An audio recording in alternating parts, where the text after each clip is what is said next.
De inmediato hasta la sala Bolognesi del Congreso de la República. Ya da inicio en estos momentos la sesión de la Comisión Investigadora de Irregularidades y Contrataciones por parte de Salud, el MINSA y también los gobiernos regionales y locales. Adelante con el desarrollo de la sesión.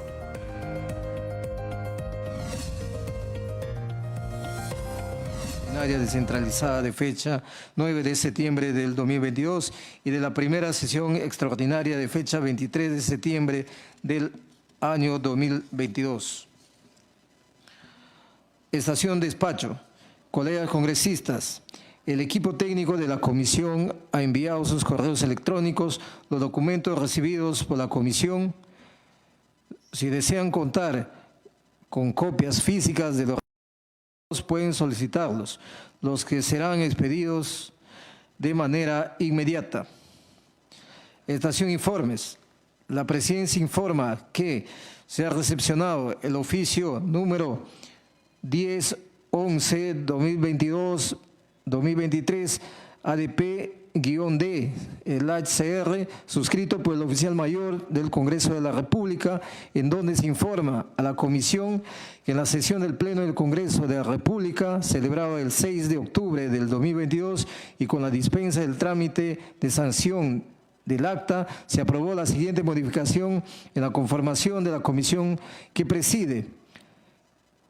Sale el congresista Jorge Arturo Ceballos Aponte a propuesta del Grupo Parlamentario Renovación Popular.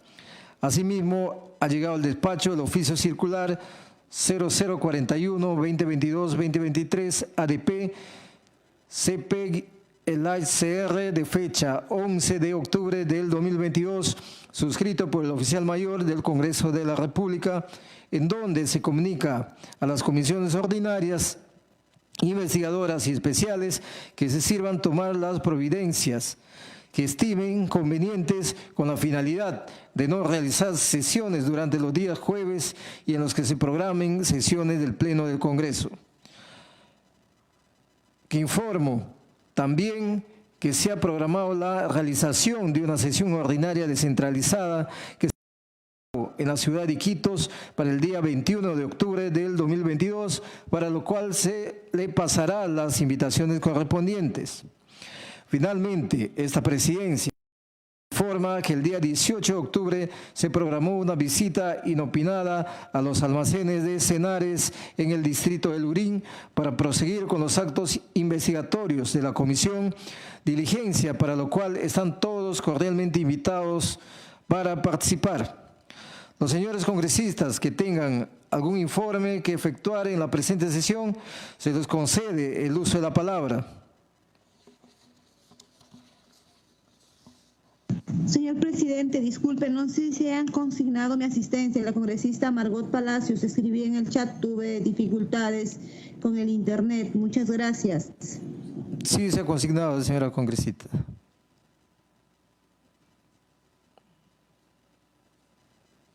Presidente. Adelante, colega.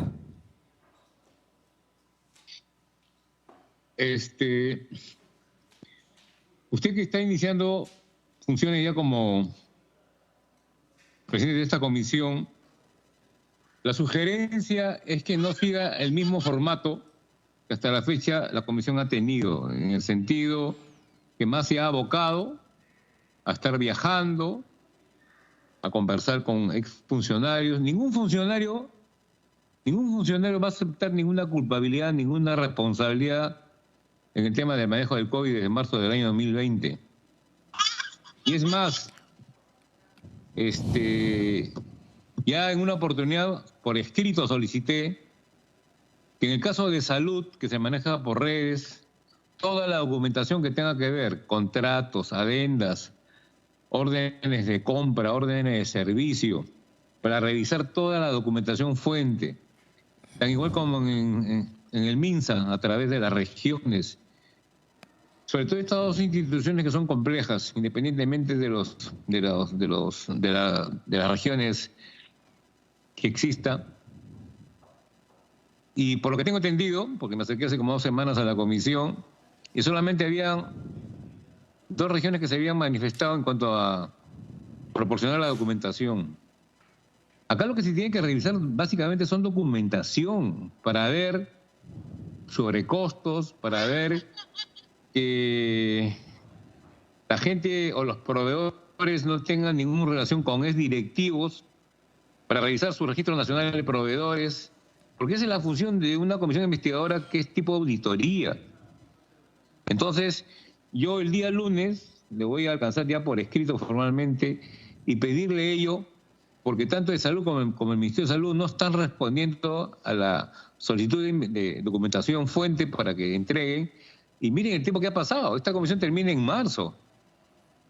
Y en verdad, conclusiones específicas sobre la documentación fuente que originó compromisos, contratos, pagos, etcétera, etcétera, hasta la fecha no es óptima su atención, ¿no? Entonces, yo le sugiero que por favor, el nuevo equipo que exista, ¿no?, tenga el grupo de trabajo que comiencen a revisar toda la documentación y conminar a los titulares de salud y del MINSA para que proporcionen la documentación. Tanto tiempo que ha pasado o no lo hacen porque no quieren, porque son decidiosos, o son dejados, o son negligentes, o sencillamente ocultan algo, ¿no?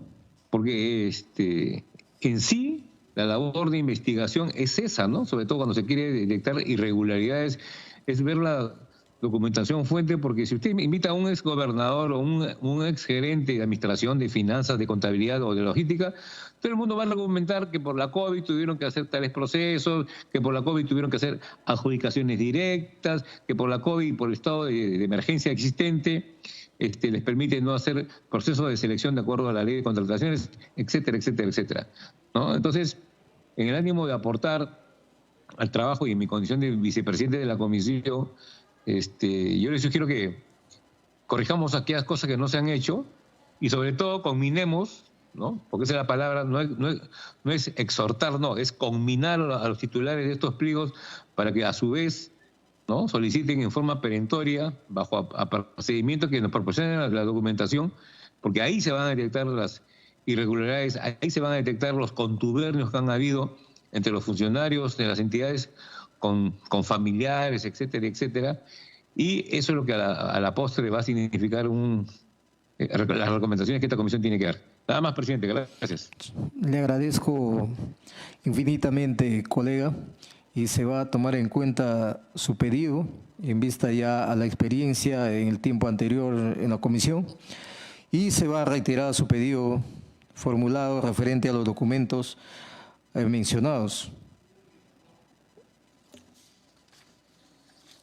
No existiendo más informes, pasamos a la estación pedidos. Los señores congresistas que tengan algún pedido, se les ofrece el uso de la palabra en estos momentos.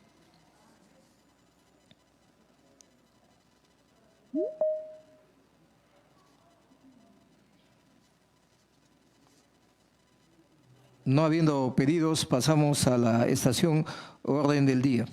Como se encuentra definido en la convocatoria el día de hoy, vamos a desarrollar la 18ª sesión ordinaria, donde recibiremos la declaración de los invitados que han sido formalmente convocados para esta sesión. El primer punto de agenda sobre la invitación al señor Jorge Antonio López Peña, ministro de Salud, informo a los señores congresistas que se ha recepcionado el oficio número de 00138-2022 DM-MINSA de fecha 10 de octubre del 2022, en donde el señor ministro solicita que se sirva reprogramar su participación, la cual procederemos a hacer. Segundo punto de la agenda. Estimados colegas, vamos a suspender la sesión en breves momentos para que ingrese a la sala de sesiones y se pueda conectar a la plataforma virtual la señora Patricia Rosario Pimentel Álvarez de Colmenares, exdirectora del Instituto de Evaluación de Tecnologías en Salud e Investigación, y ETSI del Seguro Social de Salud, ESalud. Iniciamos la presente sesión, donde vamos a recibir la declaración de la señora Patricia Rosario Pimentel Álvarez de Colmenares. Bienvenida, señora Patricia Pimentel. Se le agradece su asistencia a la presente sesión Quisiera pedirle que nos brinde su nombre completo, número de DNI, domicilio real, número de celular y correo electrónico. Buenas tardes a todos y gracias por la invitación. Realmente estaba esperando esta invitación, creo que desde hace año y medio, en que nos querían invitar, pero nunca llegó. Mi nombre es Patricia Rosario Pimentel Álvarez de Colmenares. Mi número de DNI es 079 77 607. Mi dirección es calle Nevado Chachani, número 210, San Miguel.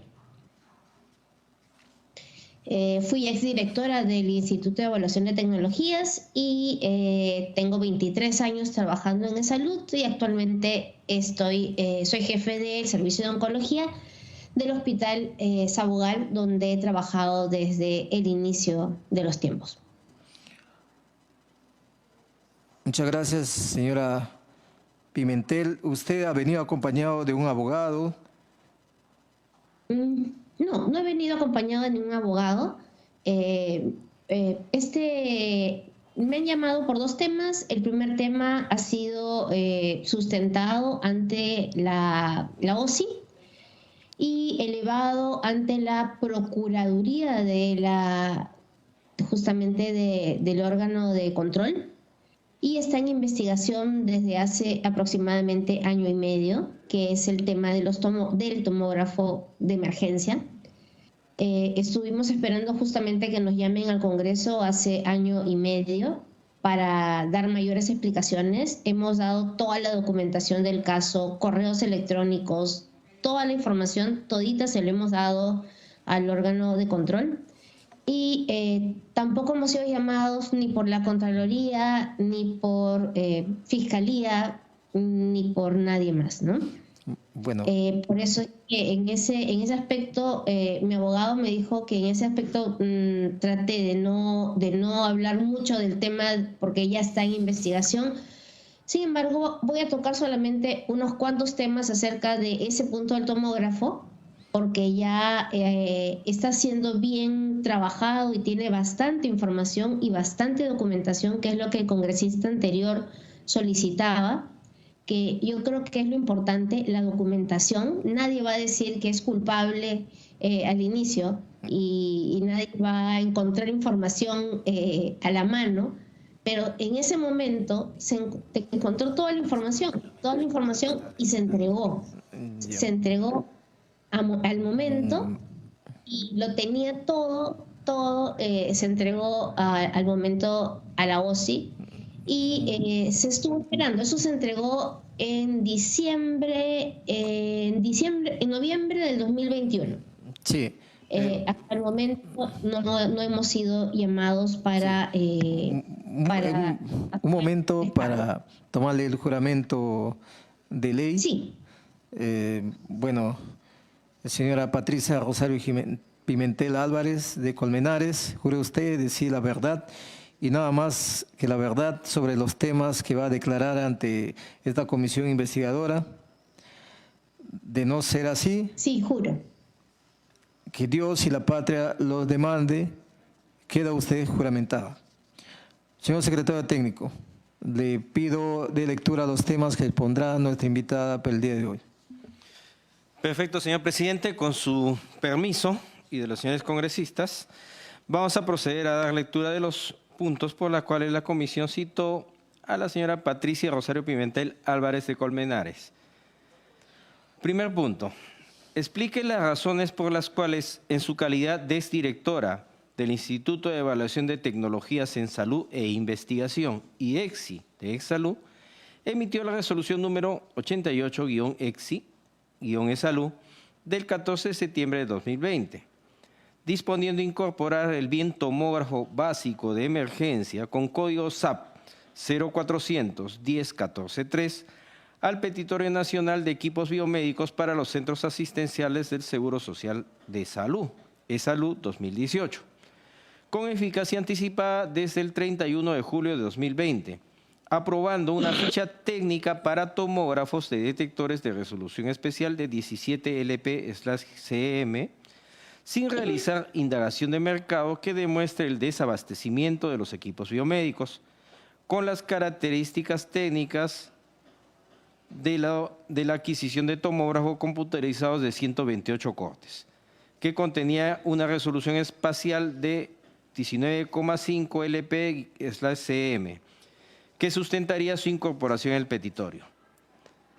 Dicha conducta habría ocasionado la ejecución del pago por 13.290.000 soles y una obligación de pago de 90.000 soles en beneficio de la empresa Tecnasa, y no observando lo establecido en la directiva número 01-IEXI-ESALU-2018 B-01, aprobada con resolución del Instituto de Evaluación de Tecnologías en Salud y Investigación número 13-IEXI-ESALU-2019, y resolución del Instituto de Evaluación de Tecnologías en Salud e Investigación número 30-IEXI-ESALU-2019, del 29 de marzo de 2019. Situación descrita en el informe de Contraloría General de la República número 107-2021-2-0251-SCE, emitido el 30 de diciembre de 2020. Punto número 2. Las razones técnicas por las que emitió el informe técnico desenlaces en pacientes hospitalizados con COVID-19 en eSalud, el cual sostiene que el uso de acitromicina, hidroxicloroquina e ivermectina solas y combinadas en las primeras 48 horas de hospitalización de pacientes portadores de la infección no mostraría efecto beneficioso en la disminución de mortalidad, ingresos a las unidades de cuidados intensivos UCI y el requerimiento de oxígeno.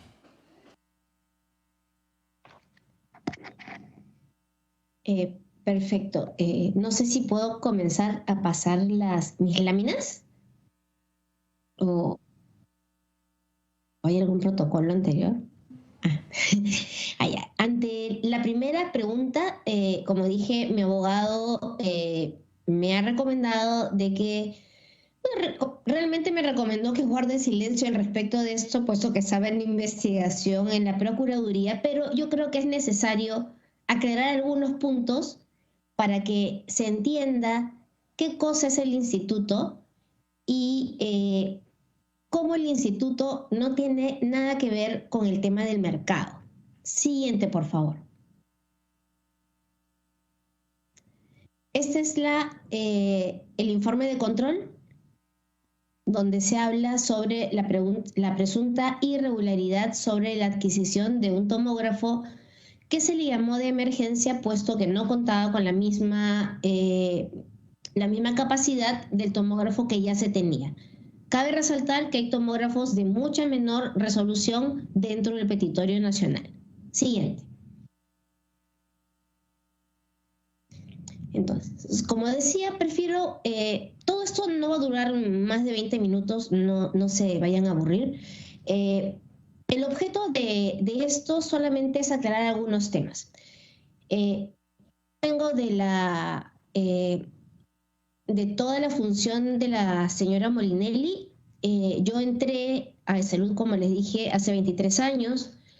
Dejé la parte de oncología, donde yo había ganado un concurso de especialidad, e ingresé a las finales de el gobierno de la doctora Bafigo. Luego me quedé en la parte del ingeniero del Castillo, porque mi parte era técnica, netamente, no era política. Y luego seguí durante la parte de la doctora Molinelli hasta que ella decide prescindir de mis servicios por vía Facebook. Entonces, les explico lo que es el instituto para que alguien lo puedan entender. Hasta el año 2015 no existía el instituto, esto es algo nuevo. Una gerencia de prestaciones de salud existía donde se elegían las tecnologías sanitarias, es decir, los medicamentos, los dispositivos o las intervenciones, y también se decidía la compra. En un viaje que hizo la presidenta en ese momento, en México, se encontró con expertos de NICE en Inglaterra. NICE tenía una agencia de evaluación de tecnologías hace 15 años y le iba muy bien. Entonces dijo, ¿por qué no hacemos algo muy parecido en salud? E hizo el IETSI, es decir, esa parte que se encargaba en esta gran gerencia la partió en dos. El IETSI se encargaba, por resolución de presidencia, solamente de la parte técnica, es decir, evaluación económica, científica, social, sanitaria, tecnológica, y la otra parte hizo de SEABE, una central de abastecimiento a la par, imagen y semejanza de Senares del MINSA. Es decir, podríamos tener un ente técnico y un ente que se encargaba de las compras y a la vez se iba a convertir en una droguería que podría, al igual que Senares, importar productos de fuera. Ese era el objetivo de dividir este ente en dos. Entonces, cuando dicen que el IETSI no realiza una indagación de mercado, es cierto.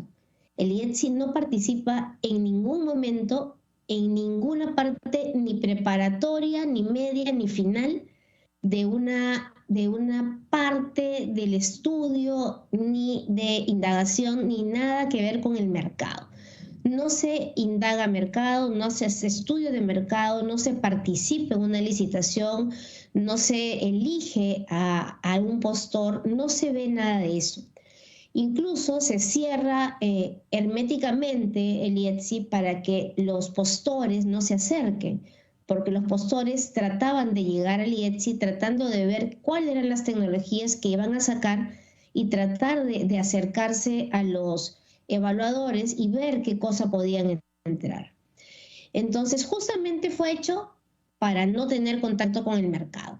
Entonces, nosotros no somos usuarios, el IETSI no somos usuarios, no participábamos en ningún acto preparatorio. Se formulaban fichas técnicas, ¿sí?, que eran de acceso público, todo estaba colgado. Una de las pocas gerencias que tenía todo colgado. Ojo, no estaba todo lo que tenía ESalud colgado. ESalud tenía, por ejemplo, 20.000 dispositivos médicos. Solamente hay fichas técnicas, es decir, petitorio, que es homogeneizado en 5.000. No se podían hacer las 20.000 fichas técnicas con el personal que se tenía. ¿Cómo se podían hacer esas fichas? Habían tres formas. Una, la solicitaban al IETSI por medio de formatos los centros asistenciales.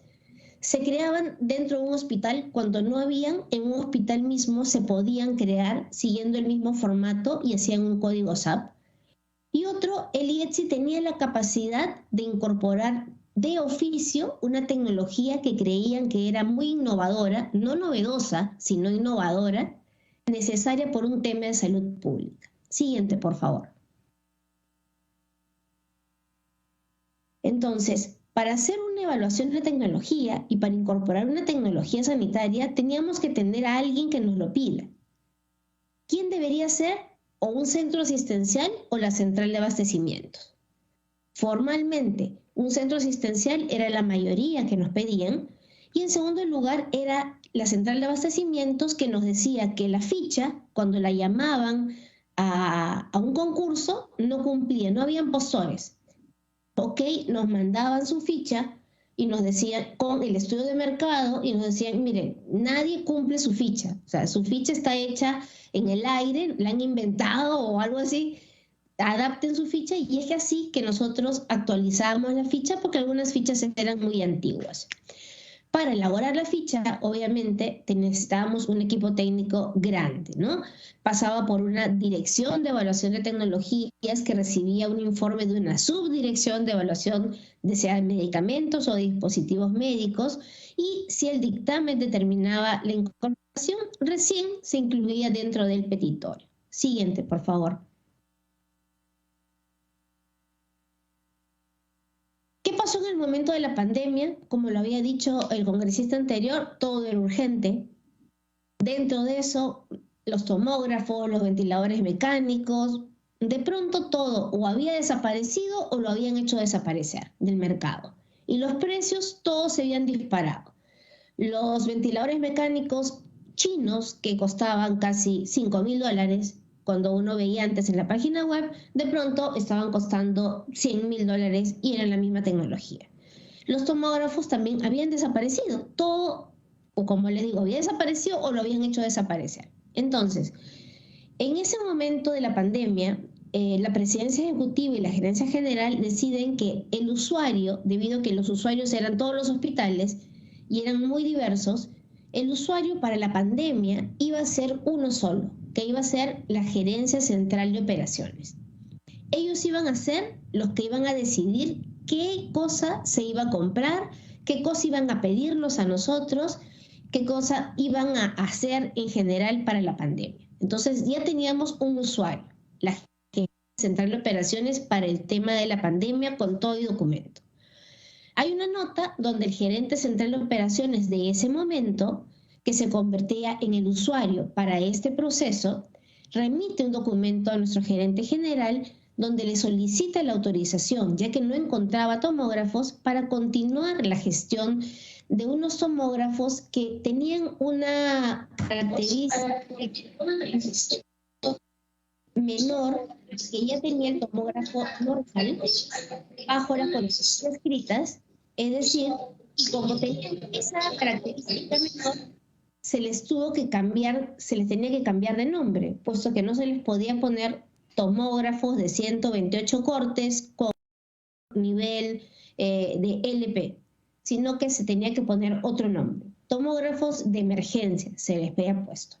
Entonces, el gerente general autorizó y dijo que era por necesidad y que se tomen las acciones correspondientes. Siguiente.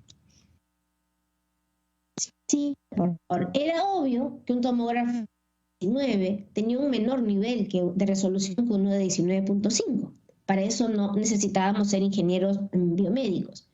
Pero la pregunta era si yo necesitaba que todos los tomógrafos del país tengan tan amplio nivel resolutivo. Entonces, la pregunta era si la condición era que todos los tomógrafos tengan el mayor nivel. ¿Por qué yo tenía dentro del petitorio también tomógrafos que tenían una resolución de 16 LP? Es como cortes. Tenemos tomógrafos de 256 cortes, de 128. Tenemos también tomógrafos de 28 cortes en Ayacucho. Y funciona. Es increíble. Cuando ustedes quieren hacerse en una clínica, yo siempre digo, quiero un tomógrafo, me imagino que será pues el de la clínica de 256. Ninguna clínica tiene 256 como clínica de salud. Tienen de 128. Entonces, ¿es que no sirve? No, sí sirve, ¿no? Es como tener en una casa, yo lo ponía como un ejemplo, 3 autos igualmente deportivos, de 2 puertas. De repente no los necesito igual, necesito de repente 3 modelos diferentes para usarlos en 3 momentos diferentes. Siguiente. Siguiente, por favor. El primer punto. El segundo punto es mucho más sencillo y es el que más me gusta. Las razones técnicas por las cuales se hizo el informe de desenlace de pacientes. Siguiente, por favor. Siguiente, por favor. No fue un informe técnico, fue una investigación. El IETSI de salud estuvo produciendo reportes científicos desde el inicio de la pandemia, en todo momento, sobre cada uno de los medicamentos que se iban colocando en las resoluciones, cambiaban continuamente y eran colgados transparentemente en la página web de salud. Ninguno era oculto, todos estaban colgados. Incluso, a través del Ministerio de Salud, recibimos la indicación de que como parte de RENETSA es la unión del IETSI de salud, de la UNAGESP, del INS y de DIGEMIT, era una obligación apoyar al grupo de expertos que eran designados por el Ministerio de Salud sobre las tecnologías sanitarias a usar durante la epidemia del COVID, sobre todo en medicamentos, dándoles evidencia a ellos para que tomen decisiones para la población. Siguiente. Y es así como estas recomendaciones eran colgadas en forma transparente. Cada una era colgada con las recomendaciones, actualizábamos constantemente y los poníamos. Por ejemplo, las primeras que hicimos fueron de ivermectina y poníamos que no era útil. Siguiente, por favor. Y todo estaba colgado. Cloroquina, hidroxicloroquina, siguiente. Y todavía ustedes lo pueden ver porque están colgadas todavía transparentemente dentro de la página web de eSalud. Siguiente, por favor. Pero ¿qué pasaba? El grupo de expertos era muy reacio a aceptar cambios en los medicamentos que ponían en las resoluciones del MINSA. Y nosotros que éramos Redetsa, no teníamos derecho a opinar y a votar para cambiar esos medicamentos. Y la razón que nos daban era de que no había data local, que toda la data era extranjera, era de Reino Unido o era americana. Entonces decidimos hacer algo. Habían salido 2 grandes estudios que habían cambiado ya la terapéutica en el mundo. El gran estudio Recovery del Reino Unido, donde ya habían demostrado que ya no estaban usando hidroxicloroquina ni acitromicina. Y el gran estudio Solidarity, auspiciado por la Organización Mundial de la Salud, que era multicéntrico, donde estaba incluido el Perú. O sea, no para decir que no teníamos data local, ya estaba incluido el Perú. Teníamos 2 investigadores peruanos incluidos en ese estudio que habían reclutado pacientes, el doctor Gotuso y la doctora Patricia García, y ya demostraba que no había efecto de cloroquina, que no disminuía la muerte y que no disminuía el indicador mecánico. O sea, ya había algo de data local porque habíamos participado de ese estudio. Siguiente. Sin embargo, se nos ocurrió algo. Teníamos en eSalud historias clínicas electrónicas que se llamaban ESI. Entonces decidimos, por medio de uno de nuestros investigadores que había llevado un curso en Harvard de inteligencia artificial, combinar este uso de datos que teníamos con herramientas inteligentes mediante un método que se llama Machine Learning. Y esto nos podía aproximar a la idea de si un medicamento funcionaba o no. En la última década, la OMS había desplegado mucho esta metodología en el tema de pandemias, porque en pandemias no hay tiempo de hacer ensayos clínicos, porque hay que tomar decisiones rápidos, y había creado este método de emulación de ensayos clínicos por medio de Machine Learning y de inteligencia artificial para poder recrear y tratar de descubrir qué medicamento funcionaba y qué no. Siguiente, por favor. Entonces, se hizo una emulación de un target trial. ¿Qué es esto? Se analiza un estudio observacional con los pacientes que teníamos en ese momento, como si fuera un ensayo clínico, evalúa los desenlaces hospitalarios de 5.683 pacientes hospitalizados con COVID a nivel nacional, que sería la serie más grande a nivel latinoamericano. O sea, para nosotros era una cosa espectacular. Era lo más grande que tenía Latinoamérica. Pero ojo, ¿qué grupo de pacientes tratábamos? O sea, íbamos a estudiar no el grupo que estaba en la casa, no el grupo que estaba en ventilador, sino el grupo que estaba hospitalizado y sin oxígeno. Muchos criticaron y dijeron, ¿cómo van a estar hospitalizados sin oxígeno? Efectivamente, sí estaban hospitalizados sin oxígeno. Acordémonos que al inicio no sabíamos mucho de COVID. Entonces, en el inicio de COVID, mucha gente se hospitalizó y no requería oxígeno, porque estábamos aprendiendo. Todo esto fue un periodo de aprendizaje. Siguiente. Nos hicimos 2 preguntas. La principal pregunta era si los pacientes hospitalizados en eSalud, sin criterios de severidad, es decir, sin necesidad de oxígeno, la indicación de hidroxicloroquina, ivermectina, acitromicina o sus combinaciones en las primeras 48 horas eran efectivas para reducir la muerte hospitalaria por cualquier causa.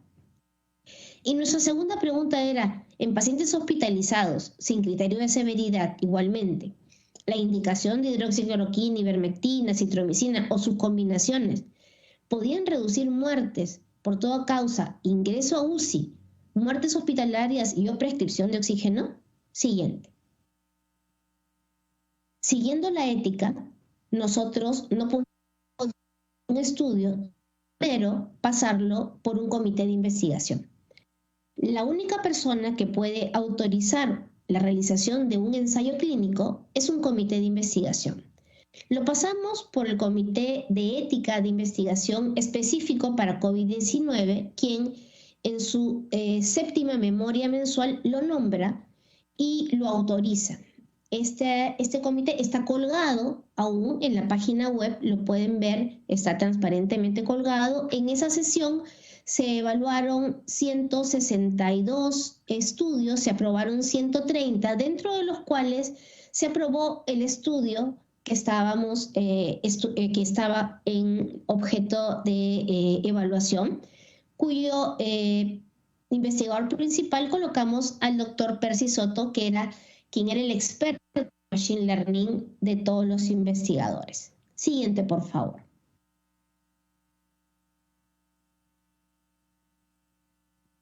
Ya teniendo la autorización adecuada, empezamos con los criterios de inclusión y exclusión, pero miren, el enrolamiento que tuvimos, los pacientes que se tomaron en cuenta fueron los de abril a julio.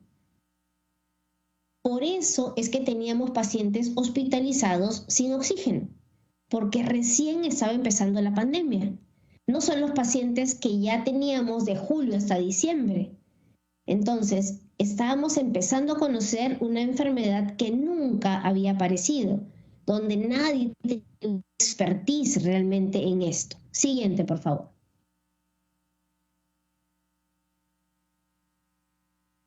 Los métodos, usamos 6 brazos de estudio para ver hidroxicloroquina, ivermectina, citromicina, la mezcla de citromicina con hidroxicloroquina y de ivermectina con acitromicina con un grupo control, con un método que se llamaba Machine Learning, y usamos una técnica estadística que se llama R en 4.0. Siguiente.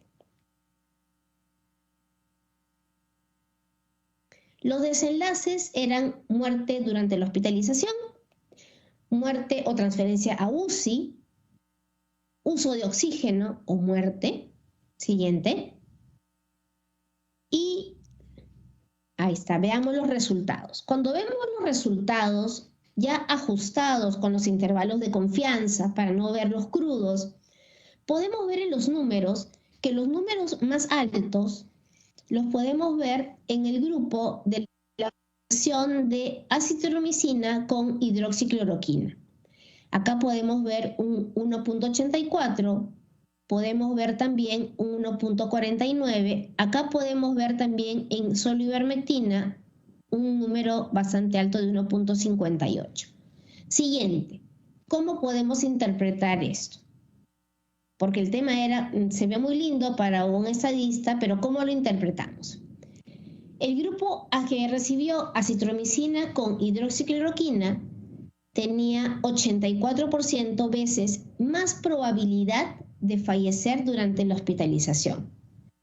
No es que era podía morir 84 veces más que otros, sino que tenía 84% de probabilidades mayores de fallecer que aquellos que no habían recibido esa combinación de medicamentos.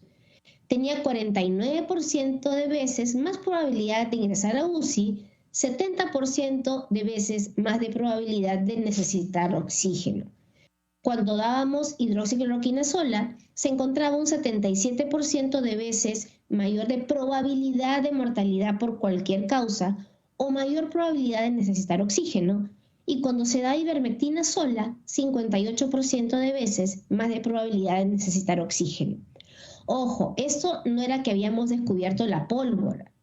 Esto ya lo decían los otros estudios, el Recovery y el Solidarity. No descubrimos nada nuevo. Esto era lo mismo que ya había descubierto Reino Unido y Estados Unidos. Solo que como el grupo de expertos quería data local, esta era la data local. No éramos los descubridores de algo nuevo que nos hubiera encantado hacer, pero querían data local, esta era la data local. Varias preguntas. ¿Por qué se emitió el estudio? ¿Cómo son las comunicaciones? ¿Cómo son comunicadas las investigaciones científicas? Las normas dicen que toda investigación científica debe ser comunicada para que sea conocida y usada por la comunidad científica. ¿Y cómo se llega a la comunidad científica? Por publicaciones, en revistas, en repositorios, en congresos. La misma OPS dice de que todas las partes involucradas en la investigación deben de contribuir para lograr que los resultados se den a conocer, sean estos positivos, negativos o con incertidumbre. Eso lo dice, obviamente, la guía ética de tratamiento de COVID que se hizo por la misma OPS. Siguiente.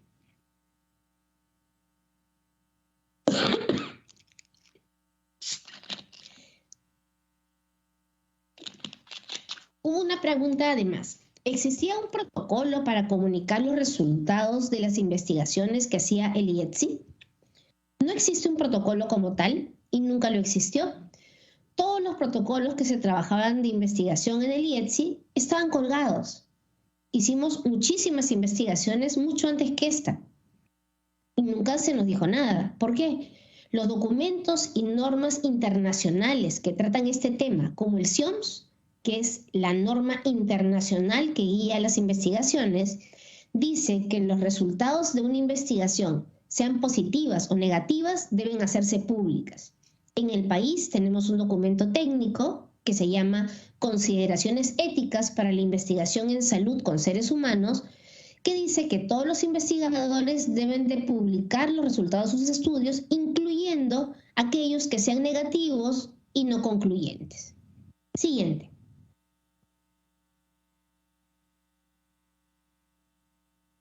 Otra pregunta. ¿Se comunican los resultados a las autoridades de salud? ¿Por qué no se comunicaron a la gerencia o presidencia ejecutiva? Sí, todos los resultados de las investigaciones que se realizan en el IETSI son comunicados mediante comunicaciones, valga la redundancia, escritas a las autoridades de salud. Además, se encuentran publicados en la página web del IETSI. Suponemos que debido a la cantidad de hojas y el volumen que parecen resoluciones, que son muy grandes, no son de mucho interés de repente a leerlas y no las ven, pero sí, todas las investigaciones son comunicadas. También son enviadas a revistas científicas para que sean difundidas en toda la comunidad científica. Los resultados de este estudio en especial fueron comunicados a la Gerencia General por escrito. Y además se publicó como un preprint porque fue enviado a una revista de gran impacto que fue Science, que demora aproximadamente 1 año hasta 2 años en publicarlo, y lo ponen en un repositorio que se hizo a propósito de la pandemia, que se llama preprint, porque demoran muchísimo, ¿no? Entonces el preprint es un proceso muy rápido donde lo ponen como un archivo para que la gente lo pueda ver hasta que se publique. Por un tema X, alguien lo vio en el preprint muy rápido, alguien fuera del IETSI, y lo sacó y lo publicó en una página de una red social, y de pronto llegó a las autoridades de salud y al día siguiente estaba yo fuera. Siguiente. ¿Quién debe de evaluar los resultados de una investigación? Que es algo que se me cuestionó mucho, que no debería de publicarse sin antes ser evaluado por eSalud. Bueno, quien debe de evaluar una investigación es un par, es decir, otro investigador experto en el mismo tema. En el Perú solo habían 2 expertos adicionales al que teníamos en ese estudio que podían haber evaluado ese estudio y no estaban en eSalud. Cuando son preprints, obviamente los que tienen que evaluar son los editores de la revista que los va a evaluar. Pero finalmente las investigaciones son evaluadas por la comunidad científica. Cabe mencionar que no se requiere de una autorización institucional para publicar un estudio. De ser así, se correría el riesgo de no publicar los resultados que resulten negativos e iría en contra de la ética en investigación y de las normas nacionales e internacionales. Siguiente, por favor.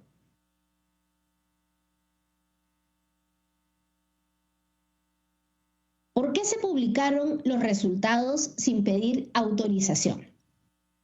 Bueno, porque no se requiere una autorización de ninguna instancia de la institución más que de los autores de un estudio. El estudio, así sea pagado por una institución, así sea por un bono, así sea por un tercero, así sea por un 728, el estudio es del autor. El único que puede decidir si lo publica o no es el autor. Para publicar los resultados solamente se necesita la autorización del autor. De tener que pedir una autorización a una institución, se correría el riesgo de no publicar resultados que salgan negativos.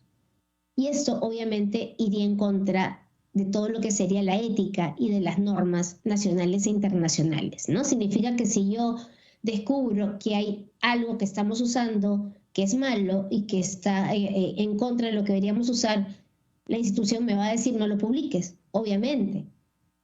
Por eso es que no se requiere una autorización institucional. Ese comité de ética que revisó 162 estudios y aprobó más de 150, desaprobó casi 13, ninguno de ellos pide una autorización a una institución. Se pide la autorización a un comité de ética institucional independiente, tan igual como se pide en las universidades. No se pide al rector de una universidad, sino se pide a un comité de ética institucional. Siguiente. ¿Por qué se realizó el estudio? Bueno, ya lo dijimos, por la pandemia, por la controversia con los fármacos, porque el comité de expertos era muy duro para cambiar los medicamentos de las resoluciones, porque era necesario sistematizar los datos locales y además por un pedido expreso del comité de expertos del Ministerio de Salud. Siguiente, por favor. ¿Quién pidió que se realice el estudio? Bueno, fue una iniciativa del IETSI ante la necesidad de contar con investigación local sobre este tema. Se realizó en el marco de nuestras funciones dentro del Reglamento de Organización y Funciones del Instituto. El instituto se llama Instituto de Evaluación de Tecnologías en Salud e Investigación. Estaba en la parte de investigación. Muy aparte, hubo un pedido expreso del Comité de Expertos del Ministerio de Salud. Siguiente, por favor.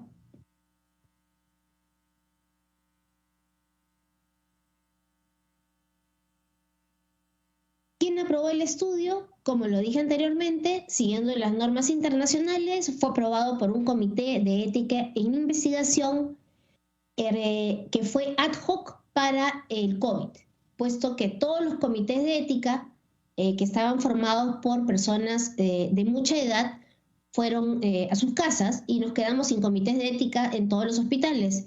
Por lo tanto, se formó un comité de ética ad hoc justo para estos temas de pandemia. Y fue este comité el que aprobó el estudio. Siguiente, por favor. Acá está nuevamente colocado la aprobación que se hizo. Se aprobó el 25 de mayo del 2020, es un estudio retrospectivo. Siguiente. Esta pregunta es bien importante. ¿Se debe guardar confidencialidad sobre los estudios y sus resultados?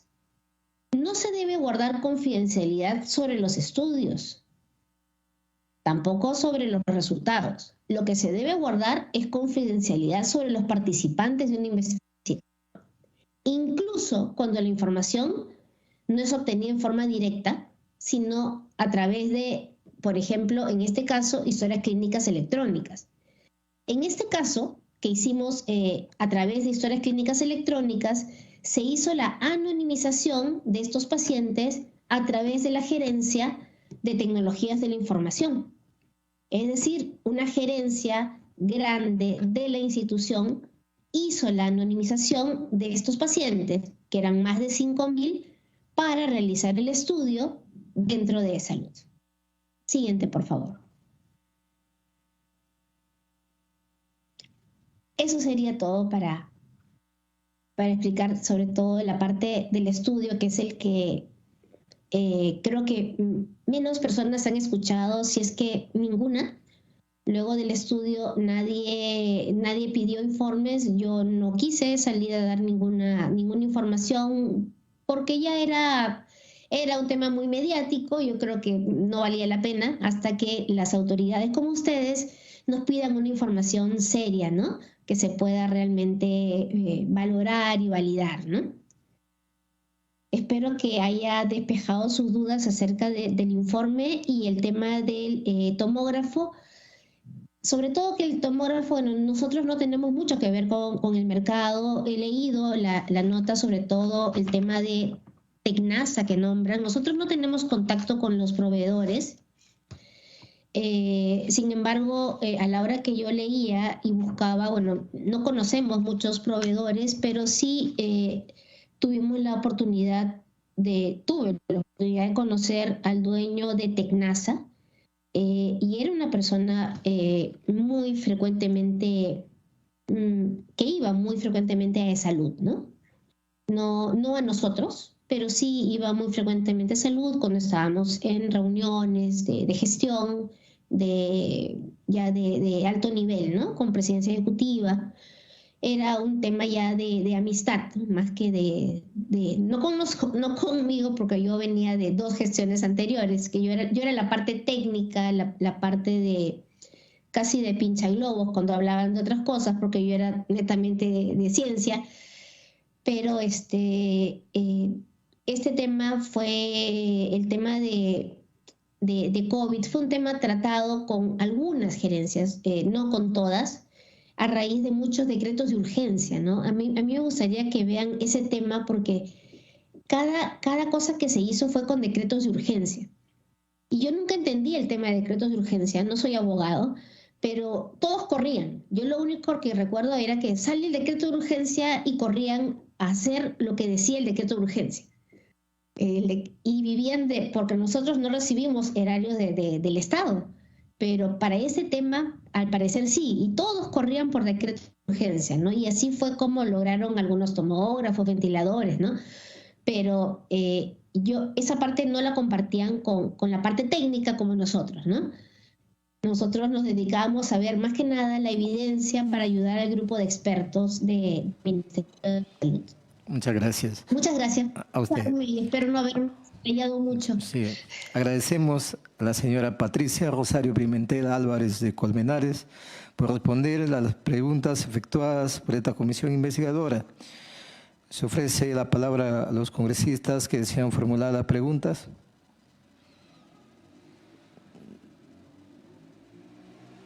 De no tener preguntas, agradecemos la presencia a la señora Patricia Rosario Pimentel Álvarez de Colmenares por la información proporcionada a la comisión. Se le informa que la comisión podrá requerir información adicional sobre el caso e incluso citarla nuevamente si fuera necesario.